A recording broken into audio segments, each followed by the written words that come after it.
Good morning, maaga pa. Ayun yung alaga kong aso doon. Naglalaro. Tapos yun po yung eskwelahan, time na nila kaya may mga kumakanta. And then, dito naman is kukuha tayo ng sunflower para doon sa ating nanganak na aso. So lalagyan po natin ng sunflower at tabako para sa iwas kuto. Ano bang tawag doon? Doon sa maiitim. So, ayan. Ilalagay natin o kaya lalagyan natin ng sunflower at saka tabako. So, ayan. Kuha muna tayo. And then, ipapa-air dry natin yung sunflower na yan. So, eto na po. Nakakuha na tayo at may mga ano pa ng hamog. Kaya, air dry natin.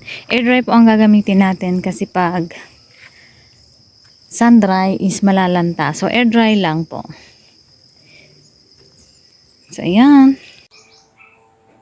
So, update doon sa kinuha nating sunflower kanina. Nilagyan na natin ng ito may tabako. Higaan ng aso. At saka yung nanganak natin. Bagong panganak lang. 5 yung aking puppies. Ang iitim nila. Sa tiyan lang yung puti. So, ayun. Bumababa ng bumababa. So, ayun lang guys. Thank you for watching. At kung nagustuhan mo ito is don't forget to subscribe.